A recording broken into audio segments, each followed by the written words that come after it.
Well guys, this is the BanThai village in Chiang Mai.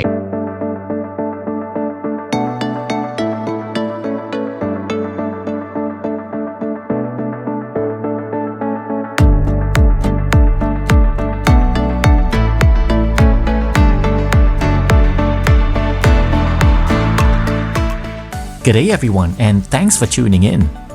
Boutique hotels are a dime a dozen, and Chiang Mai is where boutique hotels are served to you in spades.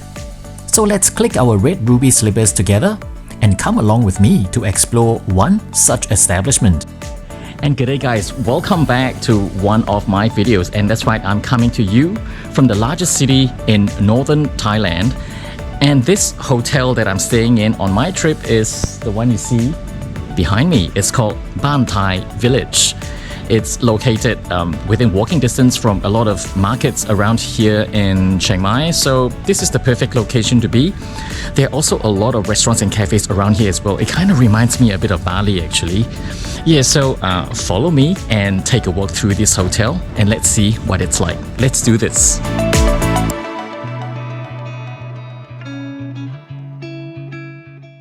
If you're new to my channel, my name's Ryan. Born and bred in Singapore, my love for travel and food knows no bounds, and it's no surprise I now call Australia home. It goes a long way to explain why I started this channel, because I cannot seem to sit still, leading to my nickname, Sharp Backside. This trip to Chiang Mai is just a small part of a wider travel series which started in Sydney, Australia. I flew to Seoul, South Korea, where eating my heart out was a serious understatement. I also experienced the bullet train for the first time, and I found myself in Busan. And I got into so much trouble at the airport there, I got denied boarding. Far out. I thankfully made it to Bangkok yesterday, where I stayed the night, and today I get to spend it in beautiful Chiang Mai. There's no rest, as it's back to Bangkok tomorrow morning, where I'll begin my long homeward bound journey back to Australia the next day via Sri Lanka. Are you exhausted listening to the way I travel? Well, if you like punishing itineraries like this one, why not hit the subscribe button and bell icon? While you're down there, don't forget to smash the like button as well. It's free. Plus, you'll make me feel heaps better about creating more videos. So here's a thanks, because your support is very much appreciated. When you take a taxi to the hotel, you cannot be dropped off at the entrance because of how narrow the streets are. But this allows you to appreciate the tranquility and greenery of this quiet residential neighborhood away from the main street. It will go a long way to ensure you'll have a peaceful and restful stay amongst a zen-like environment. It's still very early right now, even the dogs are still asleep. As you approach the hotel, these narrow laneways become very lush, and the greenery certainly has an extremely therapeutic vibe to it. As you turn right to enter the open-air lobby, the feeling isn't dissimilar to entering someone's living room in a traditional Thai mansion. It's bathed generously in dark wood trimmings and white walls. Very warm, inviting, and welcoming.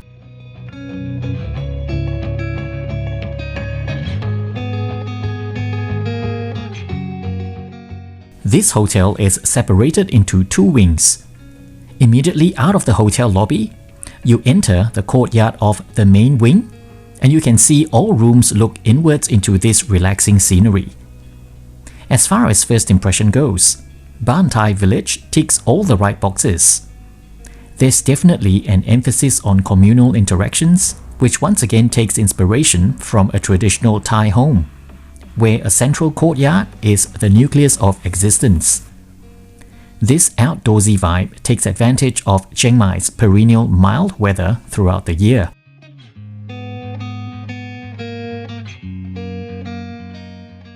Located within the heart of this courtyard is the pool bar and bistro, which features an all-day dining concept. It starts with the daily breakfast buffet, which on this day came complimentary with my room rate. I'll touch on how much I paid towards the end of the video. As my mission was really to sample the local cuisine at the markets outside, I did not partake in the hotel's F&B offering. But if all you want to do is to chill within, they serve simple Thai dishes, fresh salads, and sandwiches accompanied by a fairly extensive cocktail and wine list.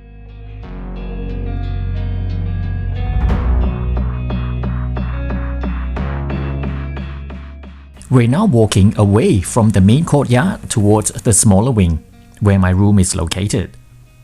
To the left, you'll pass the village shop, where you can get BanThai village branded products from clothes to bath items, footwear, and even teddy bears. It's also good to take note that this hotel does not have elevators, so just be mindful if you're not up to climbing stairs. The hotel staff are pleasant enough to assist with your luggage though. However, coming back here after a night of drinking and having to negotiate stairs is just a travel insurance nightmare waiting to happen. The smaller wing is absolutely the one to be if you want to feel more private. The tasteful and rustic undertones definitely brings back memories of myself running about my uncle's home in Bangkok when I was a child. The heavy thud of wooden stairs sounded very similar.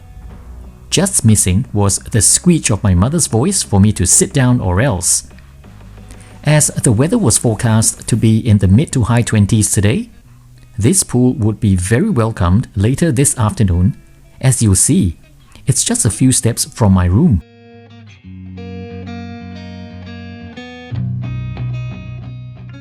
There are a total of 30 superior rooms, 8 deluxe rooms, 3 junior suites, and 1 gigantic BanThai suite.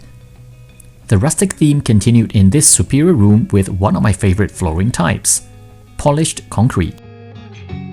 As I was traveling solo, this queen-size bed was more than adequate. It served me well for my jet-lag-laden body, and it was very worthy of my drool. Pillows were extremely fluffy as well, which was welcomed. What's missing though are USB charging ports, which are so essential these days for travelers like me with so much filming gear. Then again, I travel with my own extension cord and multiple universal power adapters. Oh yes, don't think about stealing this teddy bear. You can buy it for 250 baht.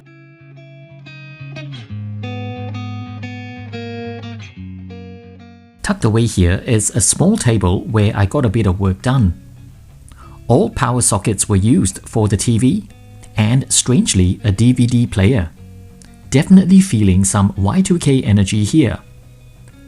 The omission of universal power outlets at this table is a little glaring.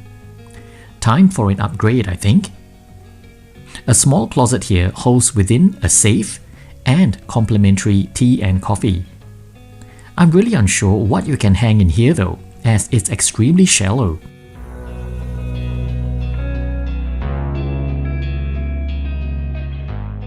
As beautiful as this bathroom is, the bath area design felt a little unsafe. Imagine trying to clamber in there to take a shower. It's 2 huge uneven steps down, and imagine doing this when the steps are wet and slippery. If you're over a certain age, this is definitely a no-go zone. If you crack your skull in there, no one is going to find you until the next housekeeping call. I'm liking the look of this wash basin area. House-branded toiletries are available for your usage if you've forgotten to bring your own. I used these items while I was there and ended up smelling like lemongrass and sandalwood. So you'll either smell like a spa or a delicious piece of pork skewer. The bath towels were strangely hung at the opposite end of the bathroom, where they'll be sprayed with the delicious aroma of your flushing mist from the toilet bowl. Go figure. Those dolls are looking slightly Annabelle, a little creepy. Otherwise, thoughtful little random items put on the shelf was a somewhat ingenious way of distracting you from looking for an extra toilet roll. And here's one final look at my superior room before we head outside. What do you think of this hotel so far? Leave a comment and let me know. I'm eager to hear from you. Nothing beats a refreshing dip, and what's even better, this pool was just outside my room. This was definitely a very relaxing way to while the afternoon away. At this point, it's time for me to draw my thoughts about BanThai village to conclude this video. The charms of staying at such a beautifully appointed hotel is undeniable. Architecturally, this hotel is stunning. I snapped several beautiful nighttime photographs of this hotel, and I cannot help but stare at it in amazement. I just couldn't take a bad photo. And the staff were very helpful and friendly to the T. The fact that I was leaving the next morning at 5:30 AM and would miss the hotel buffet, they went through the trouble of preparing a little breakfast box for me to take on my flight back to Bangkok. So service-wise, there was no faulting them.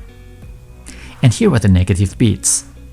This hotel isn't equipped to handle disabled guests because accessibility is an issue. The lack of elevators might even put some of you off. The lack of modcons like USB and universal power ports in rooms are a little sad given it's 2023. Plus, that glaring, dangerous bath area is a great safety concern. I was very extra careful because knowing how jet-lagged I was, all I needed was a small lapse in concentration. I would have easily tripped or slipped trying to get in and out of that bath. That's a man trap and an accident waiting to happen.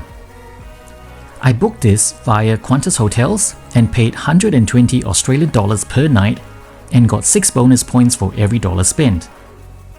I last checked the Qantas app while making this video and noticed this hotel is no longer available there. Nevertheless, would you stay in this hotel? What did you think of the overall product? Let me know in the comments.